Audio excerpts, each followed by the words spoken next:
Welcome back to the Tundra, episode 12, presented by Nicolet Law. As you can see, we're sporting our Nicolet Law gear. You know where to go if you need their help. John, you got the football. That's a great football right there. Show us a good 5-point, whatever you call it, little good ball security drill. No. I'm afraid I can't get it positioned perfectly like this again. So we're just gonna roll. We're just gonna do this.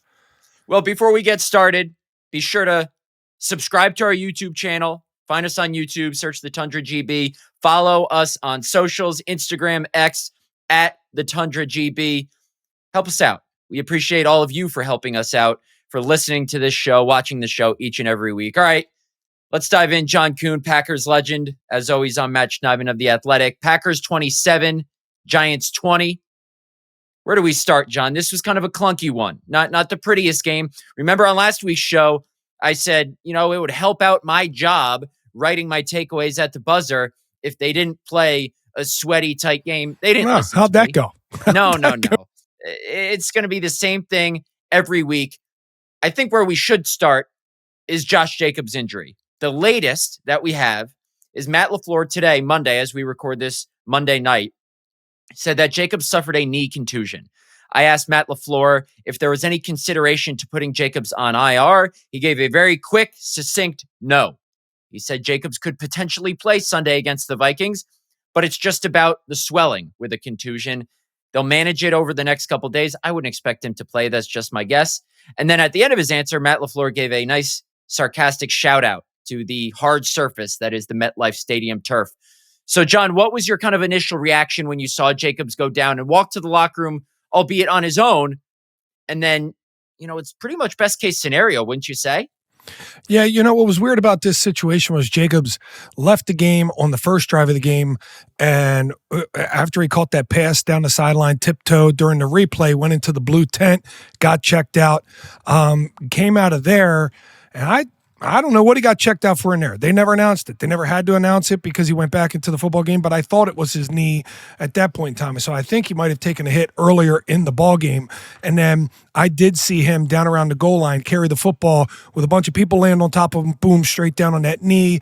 And that's when I saw him walking into the locker room with the trainer, and I knew that he banged his knee, which was for me a good sign.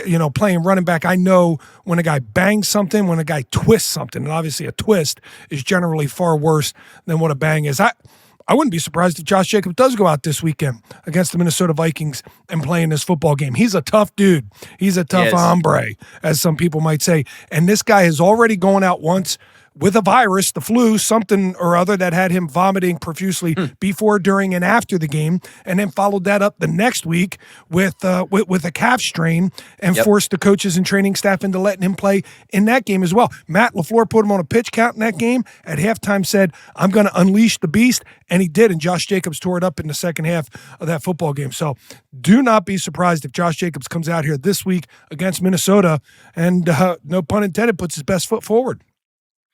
And look, I love Aaron Jones as much as the next guy. He was great to us. We'll see him this Sunday. But part of the reason they got Josh Jacobs is because of his durability. Despite these nicks and bruises that Jacobs has endured over his first 2 seasons with the Packers, he has not missed a game yet. You mentioned it, and I wrote this in my story coming off the game yesterday. The illness, the calf, he played through all that. So, like you said, I wouldn't be surprised if he plays, but maybe they take a little bit more of a conservative route, because, in part, of who they have behind him. I've been impressed with Emmanuel Wilson. His rookie preseason, he had that, I think it was 80-something yard touchdown run against the Bengals. He's undrafted guy out of Fort Valley State, a Division II school in 2023. Faced long odds to make the roster, and because of Marshawn Lloyd's injury, he's kind of taken advantage of this opportunity. He's got some quick burst. He can get through a hole. We saw it yesterday. Granted, I could probably get through the hole that there was yesterday on his 11-yard touchdound run.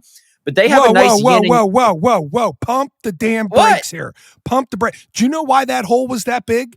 Could you have set up the hole? Could you have leaned to the right and got the linebacker to lean into the same gap that the 3-tech was in? Don't underdo what he did on this. You're right. He set up this run. That was his setup of the run. Emmanuel Wilson, great job. Great touchdown. Matt Schneidman, you're not repeating that. You're right. Upon watching the tape, and I did notice it, kind of his slight movement right gets the linebacker, I think it was, to bite into that left gap, and then he goes up the A gap, and Elton Jenkins. No, not Elton Jenkins. Elton Jenkins is out for the year. Sean Ryan, Jordan Morgan did a really nice job of sealing that hole, or it was Sean Ryan and Aaron Banks, I think, and then Jordan Morgan on the other side with his one-on-one block. I think they ran duo, and it was Ryan and Banks on the left side. And then Romeo Doubs even threw a block on the second level. My point is, great hole. Emmanuel Wilson, his stats this season, pretty good. 53 carries, 220 yards, over 4 yards a carry, and a touchdown as he had yesterday. I think he averaged 4.9 yards a carry on 80-something carries last year. This is not just a guy that's buried on the end of the depth chart who gets, sympathy carries at the end of games. This is a pretty solid number 2 who can catch the ball as well. And then now your number 2, if Josh Jacobs can't play, is a really good pass blocking back in Chris Brooks. So you obviously want your feature back in Josh Jacobs, but it's not worst case scenario if he doesn't play because of what they have behind him, John Kuhn.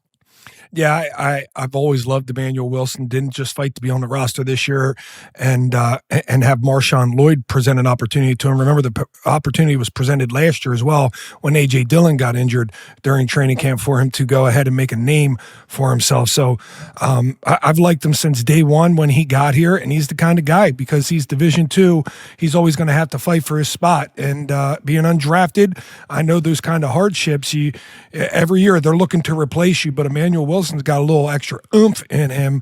And if they do have to go without Josh Jacobs, I feel perfectly fine with Emmanuel Wilson toting that thing, 15, 20 times in this ball game and being able to fill the spot, fill the void while Josh Jacobs is on the mend. I don't think they could have afforded to lose Josh Jacobs for a long stretch of time, especially after losing Tucker Kraft. I've said multiple times on this show, I would put Tucker Kraft as the third most important player on the team behind Jordan Love and Micah Parsons. And quite frankly, I'm exaggerating a little bit here. The drop-off from Jordan Love to Malik Willis, and then Micah Parsons to, say, Rashawn Gary, Micah Parsons to Rashawn Gary, probably not as big as Jordan Love to Malik Willis, and Tucker Kraft to Luke Musgrave. I don't want to turn this into a bash on Luke Musgrave, but we saw, in albeit a limited sample size on Sunday, why they miss Tucker Kraft so much. I understand it's only 2 games of him being the number 1 guy, but we see in that limited sample size how much Luke Musgrave lacks in elusiveness, in after the catch ability, in ball security, all things that Tucker Kraft is skilled at. Matt LaFleur said today, and I was a little surprised by this because he went out of his way to say it. He said, put Luke Musgrave in a bad spot. Who, Matt LaFleur did? I was guessing. You're just guessing what he said. No, I'm going to tell you what he said. He said that the mistakes, the drop and the lost fumble out of bounds, and him not being able to stay on his feet again, which has become kind of a joke and now it's a reality, are going to get magnified. He thought Musgrave actually did some pretty good things. He said, we need to play Luke Musgrave more than we did in the second half, and we're going to make sure that happens. So John Fitzpatrick, I have the snap counts here. John Fitzpatrick played 35 snaps yesterday on offense. Josh Wiley, in his second game with the Packers, after being on their practice squad all year, 20 snaps. Luke Musgrave, 19 snaps. He was outsnapped by the other 2 guys. I think rightfully so. Struggles blocking compared to Kraft and Wiley and Fitzpatrick as well. But here the head coach is going out of his way to say, we need to play him more. Why, John? Well, personally, because he does bring an element of stretching the field at the tight end position. I haven't seen him use him in that. They haven't used him in the role yet. They haven't really tried him in that role. He needs to be running the beeline behind, a cover 2 middle linebacker that's trying to, run deep for Tampa. He needs to be stretching a deep third along with Christian Watson, right? Let those 2 guys run. There was once a time where I can remember at a practice, Luke Musgrave caught a deep ball and was just hauling. And then the next play, Christian Watson caught a deep ball and was just hauling. And, one of the scouts looked at me on the side and said, well, that's our gazelle and that's our thoroughbred, talking about those 2. And They really need to get back to Tucker Kraft. They knew what Tucker Kraft was good at. He was good at damn near everything, but he's really good at catching and running with it. So that's why you can throw him the ball at 3-4 yards at the line of scrimmage and hope to get 12, 15, 16 yards. With Luke Musgrave, man, design the plays for him to use his ability, speed, length, good hands. Let him run before you throw him the ball. That way, when he does fall down, he's falling down at 15 to 20 yards. I make a joke about that, but I'm being dead serious. The Joker can run and he can catch the football. Let's put him in routes that look a little bit wide receiver-ish, but have the tight end tag to him. Luke Musgrave wasn't the only one to have some butterfingers yesterday. You like that transition into what we're going to talk about next? It was both sides of the ball. There were probably, you could say, 10 or 11 drops on both sides of the ball. Mm-hmm. I mean, not all of them count because technically John Fitzpatrick's drop, which was blatant, was a non-play because of a holding call. So that one technically doesn't go down in the stat book as a drop, but I can assure you Packers coaches will grade that as a drop. Let's see. You could say Romeo Doubs had 3. Dontavian Wicks had 1. Some of these are harsh, but the Packers coaches say if they hit you in the hands, you got to catch it. So Wicks had 1. Musgrave had 1. Doubs had 3. Then on defense, Watson? you have, I mean, yes. No, that's a drop. That's a drop, I understand. man. I understand. It's a drop. Yes. They're all drops. They had 11 in the game. John, I am saying it's a drop. But Corey Black, I think it was, or whatever corner was out there. I don't think it was Corey Black. It was their other guy who was playing his second defensive snap of the season. Nick Jones, I think his name was. He was credited with a pass breakup. So technically, by the book, technically it's not a drop. Realistically, it is. Christian Watson should have caught that. Exactly. But the reason he's credited with a breakup is because he, swung his arms around there. Right? He didn't actually touch the ball. But Christian Watson caught 2 touchdowns. Both touchdowns, highly contested. If either one of those gets knocked away through the tussle and the fall, they're going to credit that defender for a pass breakup. So now all of them were drops on defense. Carrington Valentine twice. You got the mash burger between Bullard and Isaiah McDuffie. I mean, and then you got Keyshawn Nixon. Tough one like Christian Watson's. Tough one. And with the wind, it was tough. But man, these guys are pros and they expect to make these catches. I expect them to do the same. I don't even know if you can blame the wind because Carrington Valentine's hit him right in the chest. The first one, I can excuse him a little bit. That one came in hot. The one that hit him in the hands. Yeah, it wasn't right in his hands. You still got to catch it. Oh, it was. I was standing right behind him. Yeah, I know. He was kind of reaching. He was kind of reaching. Oh, so you don't reach anymore to make catches? No, you can, but it was more excusable now others. We're going to get alligator arms because they don't want to be charged with drops. Right. I'm saying it's more excusable. The one that Javon Bullard had, I mean, that's a great PBU by Isaiah McDuffie. Does he get credited with a PBU on that? Have you watched the film on that? Laid his own teammate's ass out. Yeah, I watched the game back. And then the deep one. But the film on it is Bullard is so pissed that he just got laid out by McDuffie. He said, you just took away a pick 6 from me. And I've been there. I know what that type of thing feels like when your teammate just flops into you and crushes you. And you're like, oh my God, I had an opportunity there. And these opportunities are so hard to come by for this defense. It's very difficult for them to get turnovers. Now they got 2 turnovers in the last minute of this football game, but it is very difficult for them to get turnovers. When they get their hands on the ball, they probably feel like they're stealing something. Like, I'm not supposed to have this, and I do. I got to keep it. They're up to 8. They're now on, I think, a 5-game streak of turnovers. Jeff Hafley said, all right, now let's get multiple in a game. They did. The one you mentioned that Keyshawn Nixon should have had, that was kind of friendly fire. Xavier McKinney said after the game that he got a finger on it, so that kind of deflected it. Bottom line is they got the one that mattered, Evan Williams, but that game's completely different if they just catch the football. I'm not blaming the wind. They got to have better hands, both sides of the ball. The Packers, aside from the last couple games, have been really solid catching the football on both sides after a season last year in which they were terrible on offense catching the football. So they got to be more sound in that regard. A guy, John, who has had a narrative surrounding him in recent years of he can't catch just because of how the first play of his career went and some other plays throughout the early years of his career is Christian Watson. And yes, he had a drop on Sunday. But last year, he was pretty much the only wide receiver who had sure hands on a team filled with receivers who couldn't catch. And then yesterday, man, Those contested catches he made, the one right after Dobbs had the drop early, that didn't even go for a touchdown. Then his 2 touchdown catches completely make up for his drop. Matt LaFleur said he's seen a ton of improvement in Christian Watson's hands. I understand that it's the MVS style stat line, 4 catches, however many yards, couple touchdowns.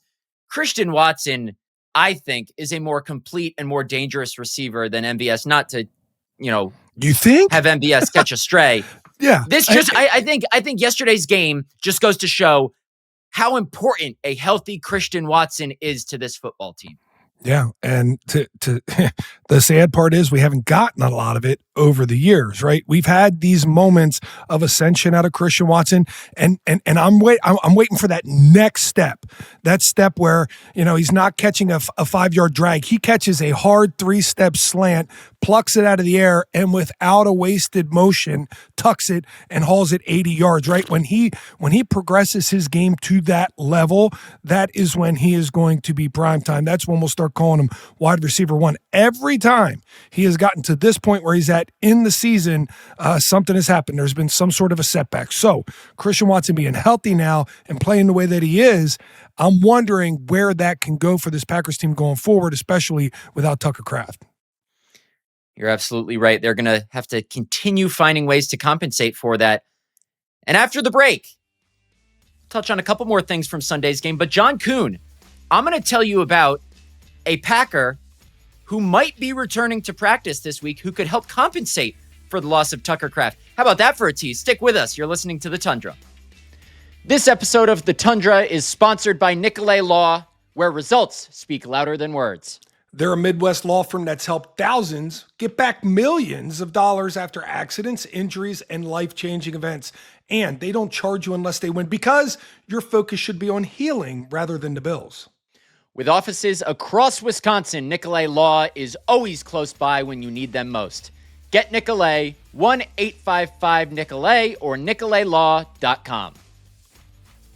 Welcome back to The Tundra, episode 12, presented by Nicolet Law. John, I teased going into the break that there could be a very significant player returning for the Packers on Wednesday. Do you have any guesses at who that could be? There aren't many options, but I want to see if we're on the same page here. Lucas Van Ness. No, he's already been practicing. Come on. Work with me on this. It's Jayden Reed. Oh, you're talking just for we talking practice? Oh, we coming back for practice? Jayden Reed's coming back to practice? John, Jayden Reed? I said who could be coming back Wednesday. What do they do on Wednesday? Do they practice or play? They practice. I thought you meant next Wednesday when we fly to Detroit to take on the Lions. That's what I thought you meant. Yeah, because there's a game that day too, right? All right, so Matt LaFleur today was asked if they plan to open the 21-day practice windows for any players. Those 2 guys would be Jayden Reed, Marshawn Lloyd. There's also, Colin Oliver, Brenton Cox, John Williams. But the 2 most prominent guys are Marshawn Lloyd and Jayden Reed. I've never seen Matt LaFleur smile as wide as he did when he was asked that question. And he basically said, I sure hope so.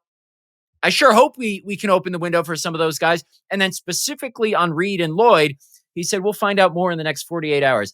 If I was a betting man, the odds would be minus 500, I would say, for Jayden Reed to be practicing on Wednesday. Good. He is a guy that's been ramping up his rehab. I think this week's the week. That doesn't mean he plays this week or against the Lions on Thanksgiving, but just getting him back on the practice field would do wonders for this team. Absolutely. Absolutely. And I thought he was off to a good start this season as well.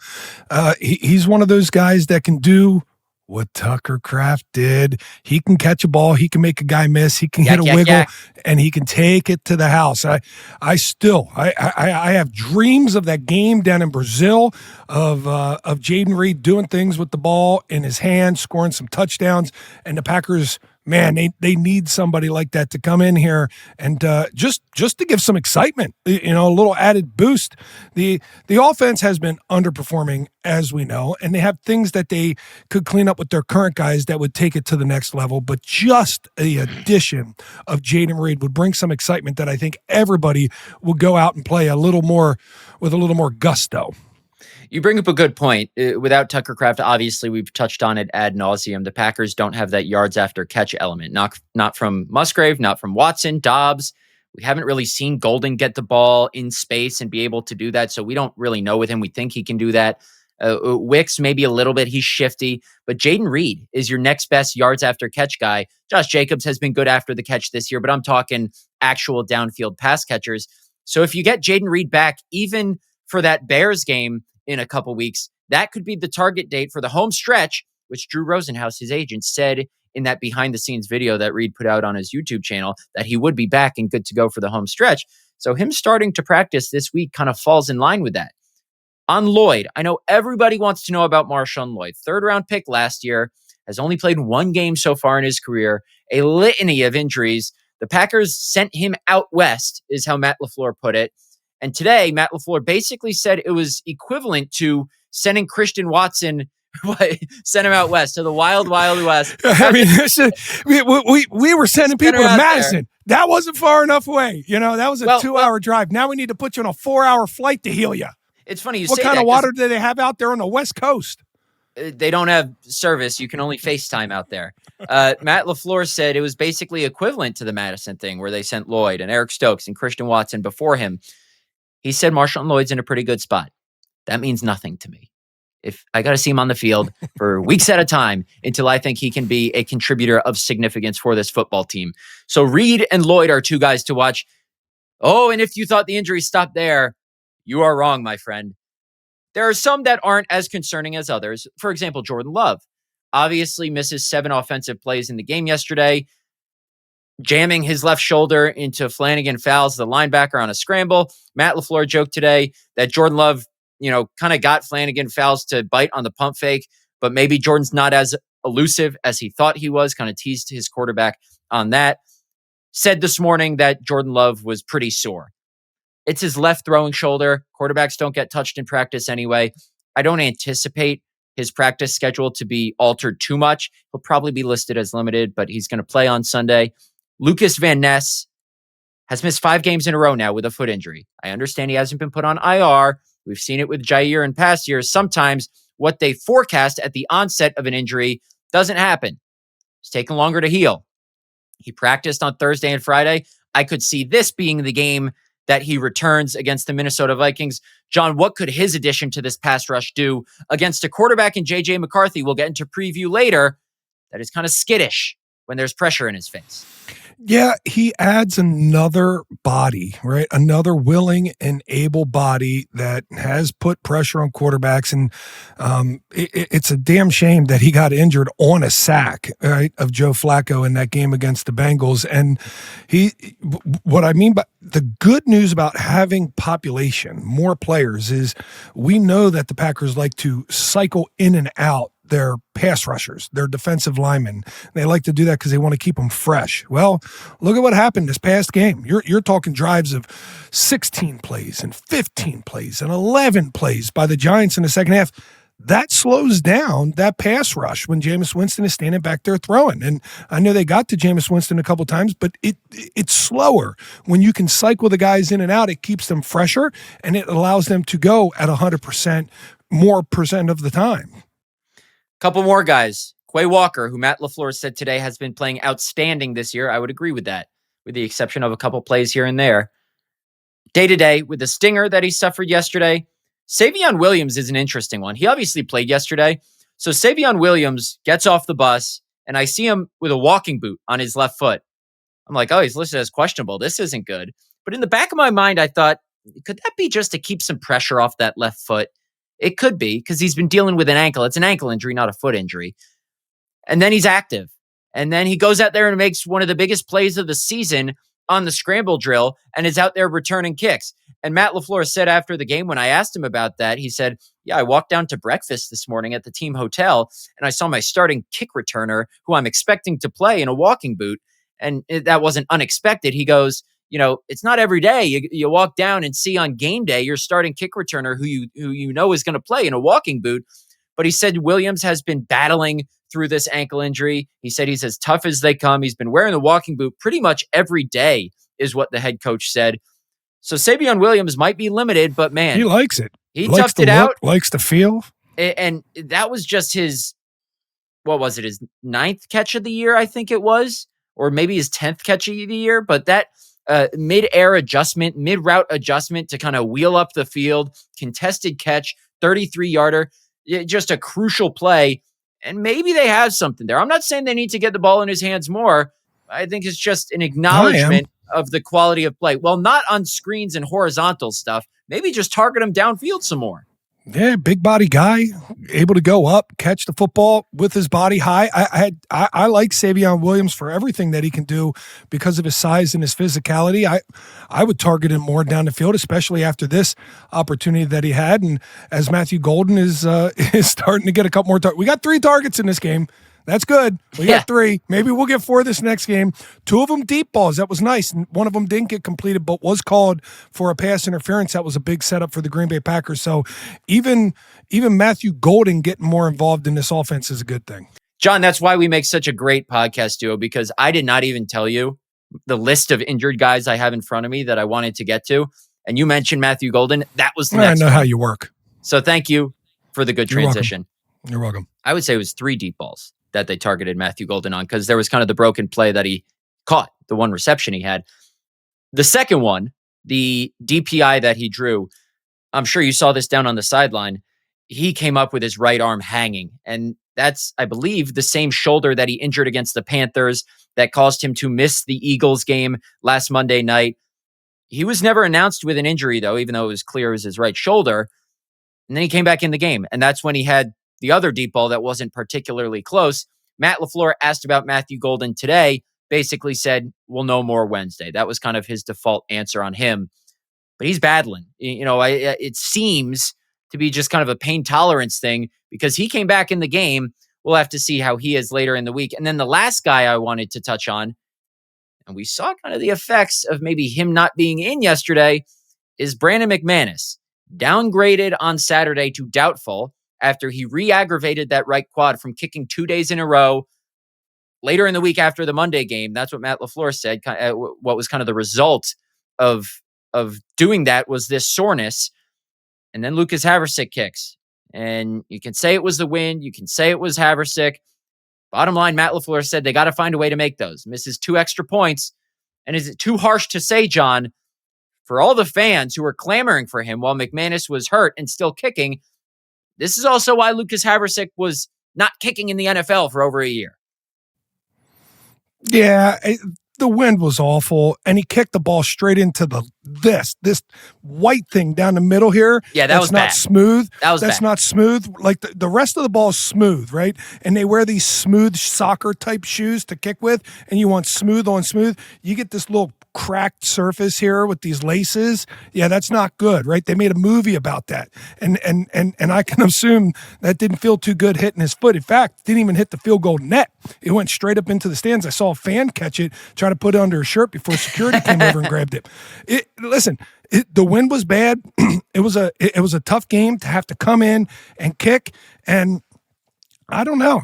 I don't know what you make at the kicking position right now. Because obviously, Brandon McManus wasn't good enough to kick in this game.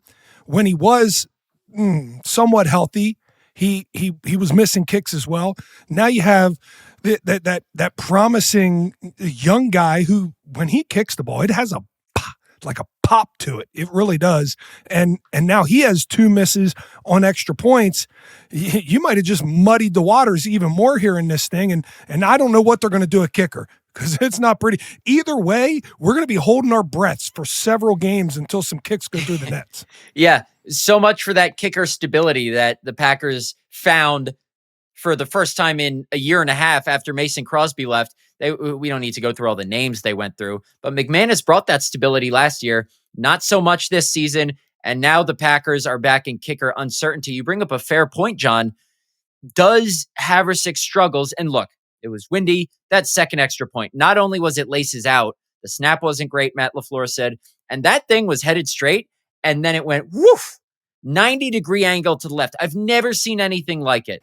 So I don't think that one was as much Haversick's fault as the first one that he just kind of pushed right. But bottom line is, do the Packers see that? And does McManus see that? And do they try and maybe accelerate this? Because as we've seen, McManus tried to play through it and it backfired. I think you got to. They're in a tricky spot right now. I already looked at the forecast for Sunday. It says 48 degrees, 6 mile an hour winds. Let's let the youngster kick in this game too. Okay. Let's let McManus chill now. Let's get to 100%. Let's have you tell us, McManus, yeah, I feel good enough to go. No, you got to give us 100, right? That little emoji, the red 100. You got to give us that. You're an emoji guy now. Here. Well, I'm trying to learn them since I figured out that half a face in this, equals I captain. I didn't know that. But now Brandon McManus needs to be 100% before he comes back. And quite frankly, if the scouts and the coaches were doing what I was doing pregame and watching Younghoe Koo and Lucas Haversick miss more kicks in pregame than they made. God.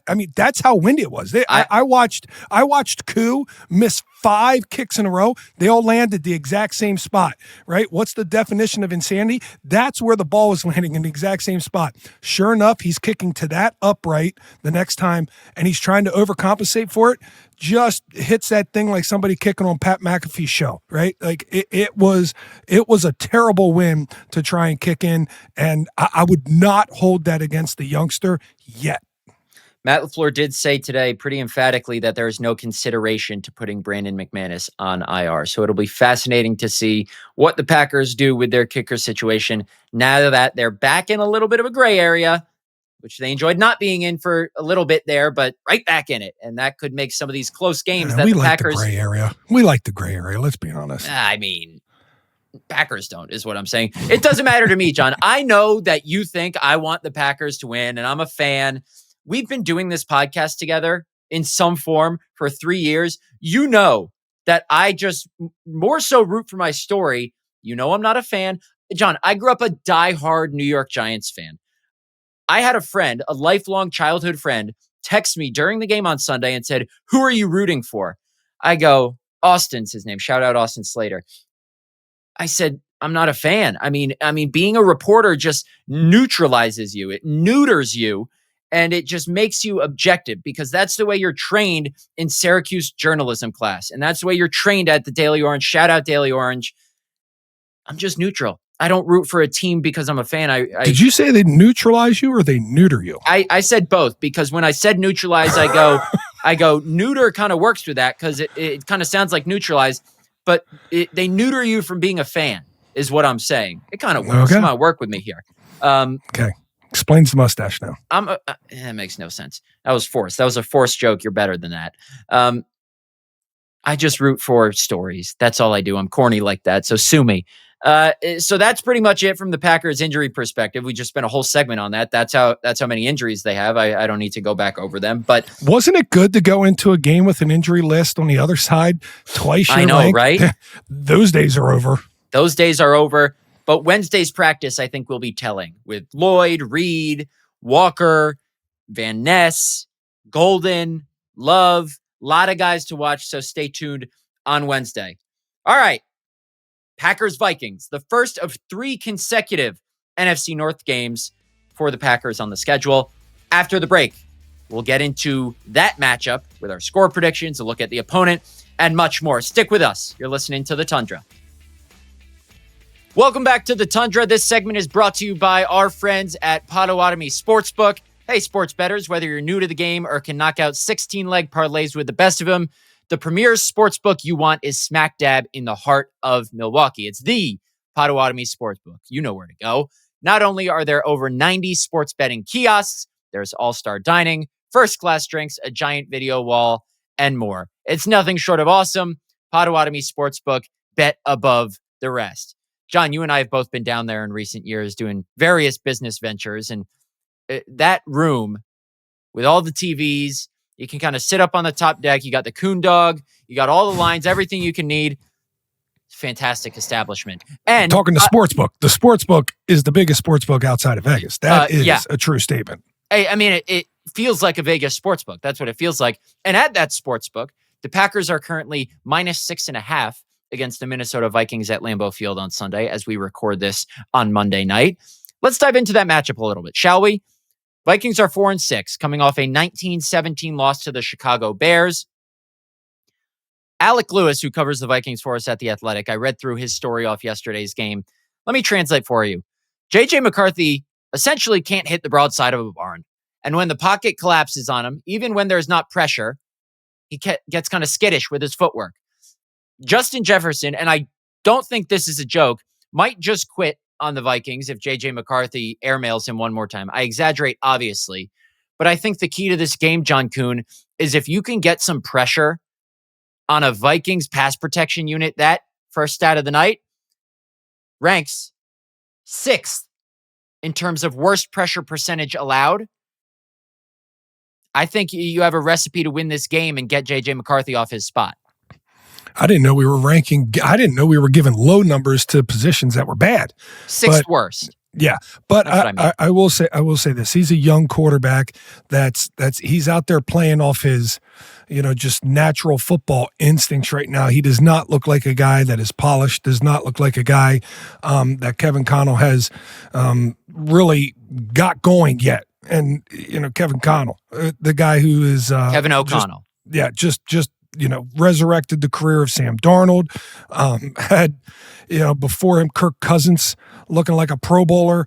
Had Daniel Jones for a period of time in there, who has now seemed to have been quarterback whispered into some sort of great quarterback down in Indianapolis. Kevin O'Connell has done great things with quarterbacks, but right now the youth and the inexperience of McCarthy is really showing itself in this Vikings offense. And they went out there this past weekend against Chicago, and they just about snatched the jaws of victory snatched a victory from jaws of defeat, and then the opposite happened when Chicago ran that kickback and then subsequently kicked a field goal to win. So this is a team that very much like the New York Giants are going to be very desperate when the Packers play them at Lambeau Field this Sunday. I'm going to read you a small excerpt from Alex's story yesterday, just to give you a picture of kind of what the Vikings are going through with JJ McCarthy right now. Deep balls fell short. Checkdowns came in hot. Some were a byproduct of bad mechanics. Others seemed to be the result of McCarthy's tendency to climb into trouble. At times, he appeared to get rid of the ball too slowly. In other instances, often moving frenetically in the pocket, he'd uncork a heater that would not even hit Victor Wembanyama's catch radius. I like that line. And this is not just a one-game thing. Alec writes that, and I'm citing him because I obviously don't watch the Vikings on a week-to-week basis. He does for us. This is kind of like a month-long issue with JJ McCarthy. But the Vikings made their bed. Now they got to lie in it. Could he turn it around against the Packers? Of course he could. He's a first-round pick for a reason. But I think the key, like I said, to winning this game is to heat him up. Get some pressure. The Bears didn't really even generate that much pressure or blitz, and he still wasn't great. So I think if you can make him uncomfortable back there, and like you said, getting Van Ness could really help that pass rush in keeping Micah Parsons fresh or rushing himself from the inside or the outside. I think that's the key to winning this game, even if you have a guy like Justin Jefferson, because even if Justin Jefferson's open, it don't matter if your quarterback can't hit him.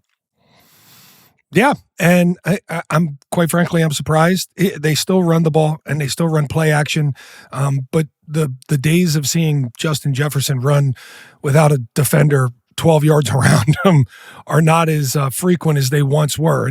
And quite frankly, JJ McCarthy, I don't know if he'd hit him if he was running wide open. I will say this about JJ McCarthy. He did have some drops in this past game. I watched it, and there were a significant number of drops by the Minnesota Vikings receivers, but then he threw 2 balls straight to Bear defenders. So he's definitely struggling. And it's an opportunity again for the Packers to face a quarterback who will put the ball up for grabs, just like Jameis Winston this past week. If he gives you 5 opportunities, you better come home with more than 1 this time. And Matt LaFleur said a couple things regarding this matchup. I asked him about kind of this upcoming 3-game stretch and what the message is going into it, because there's only one other time in Matt LaFleur's tenure here where he's played all 3 division opponents in consecutive weeks. That was the last 3 weeks of the 2019 regular season. The Packers were 10-3 at the time they went on that stretch, finished 13-3. Very different now. They're 6-3-1, tight division race between them, the Bears, and the Lions. But Matt LaFleur said today, we're only focused on this one game. And this team came in and beat us twice last year. Did not come in. They obviously beat them in Minnesota too. Completely different team though. Quarterback, Sam Darnold, was killing it against the Packers last year. McCarthy comes in on a low. But like I said, he could always change his fortunes. I understand LaFleur has to say that, but it's coach speak. It's kind of what you have to say. He did say, guys are going to be motivated. They're going to be ready this week. And then he added that he hopes Packer fans don't sell their tickets to Vikings fans because that's happened in the past. So LaFleur always loves getting that one small line in there about Packer fans who sell their tickets to Lion fans or Viking fans when they come to Lambeau Field. Yeah, that's a LaFleur thing. He loves to tell the fans what to do, with their tickets. He loves to tell them on the sidelines, "Get it up, come on, let's go." To his credit, he stopped doing that in recent years. You must have wrote about it in a story. I didn't see he stop doing that. He stopped doing that actually. Yeah, I remember when he went on McAfee during this, or before the second day of the draft, I should say. They were kind of teasing him about that, and he said, "I've stopped doing that." I think Matt LaFleur got a little self-conscious about that. But the one thing that he does sometimes do, and other people on the sideline help, and it's justified, is telling the crowd to stop doing the wave when the Packers are on offense. That will never get old. Tell them to stop doing that. Packer fans love to do what they do. I mean, they've been but not when the team's on offense. But the Packer fans have been doing it while the team was on offense back in the 60s, back in the 70s. I know. They've done it every decade. I know. I mean, it's not something new. This is what Packer fans do. John, this wouldn't be an opponent preview without my weekly 8-pack of statistical ranks. Can't wait. Where's my cup of coffee at here? Screw you. Offense. Vikings offense is bad. 22nd in scoring, 27th in yards, 23rd passing, 25th rushing. Defense is better, but they're tied for 24th in takeaways. They were a team that was right up there near the top of the league with the Packers last year in takeaways. Not so much this year. Tied for 10th in yards per game on defense, 7th in pass defense, but 16th in scoring defense, 22nd in rush defense. This is a team the Packers should beat. Plain and simple. Will they? I don't know. Packers play every single game close. Every single game's a sweat, so anything can happen. Matt LaFleur did acknowledge today that it's going to come down to a couple plays. Now, that's not him saying, I know we're going to keep them in the game. That's just him saying the nature of the NFL is a lot of these games are close, and close games come down to a couple plays. But I think I know where I'm leaning with my score prediction, John Kuhn. Do you have an idea where you're leaning with yours?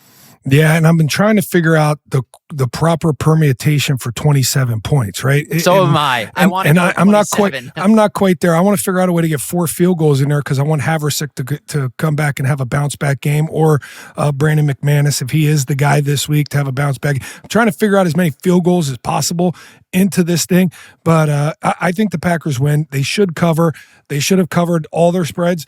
I don't think they've covered any of their spreads except for the one at Pittsburgh. And really, they play to their opponent's ability more times than not. This week, I'm going to take another chance again, even though every week I do it. I am wrong. The Packers, and I'm going to say 27 again, because if 5 of their wins have had exactly 27 points, what's a 6? Let's just keep the fun rolling. Packers 27, Vikings 20. So same score as last week. Yeah. Interesting. Okay, so Jordan Love and a cover. And a cover. Yeah, that is a cover at the Potawatomi Sportsbook. Jordan Love said in his post-game presser yesterday, he said, we scored the right amount of points. And my first thought was, is he making a reference to 27, or is he just saying we scored enough points? So I followed up by asking him if that was a reference to the 27 points, and he kind of smirked and said, yeah, it's pretty crazy that we've scored 27 points in 5 of our 6 wins. I'm going to take the hard road on this one and not predict 27. I am going to predict a Packers win, though. I think the Packers pass rush can generate enough pressure to wreak some havoc in that backfield. Again, like I said, the Vikings, 6th worst pressure percentage allowed in the NFL. McCarthy is going to be a little skittish back there, as he has been, even in cleaner pockets. I'm going to go Packers 28, Vikings 17. Packers cover again. Packers get to 7-3-1 against a Thanksgiving morning matchup with the Detroit Lions in Detroit. One quick question for you. Any Sure. concern about the run game after what happened at Carolina a few weeks ago and then what happened this week with the New York Giants? Sure. I think Aaron Jones and Jordan Mason are both very capable backs. Absolutely. Aaron Jones still got the juice. I will say, if you look at the box score, tells a different story than the eye test from Sunday. Packers, on 38 rushes the Giants had, only allowed 3.7 yards per carry. That's not terrible, but watching the game, it seemed worse because it was kind of just chunk after chunk after, I shouldn't say chunk after chunk. I should say, kind of just it was 3.7 after 3.7 body after blow 3.7 after body blow 3.7. after body blow. It wasn't a knockout punch followed by a couple 1-yard runs. It was just short and efficient. So it's a fair question. That's one of those ones where you need to watch the game. I wouldn't say I'm worried, but it's something the Packers need to get cleaned up because they were great against the Eagles. But the 2 weeks before that, first half against the Steelers, then against Rico Dowdle and the Panthers, now against the Giants, it's kind of 3 out of the last 4 weeks that run defense has been a little shaky. So definitely something to watch going into Sunday's game. As always, follow us on all socials, IG, X, at the Tundra GB. Most importantly, subscribe to our YouTube, please. That would be huge for us. We appreciate everybody who listens and watches. For John Kuhn, I'm Matt Schneidman. We'll catch you next week.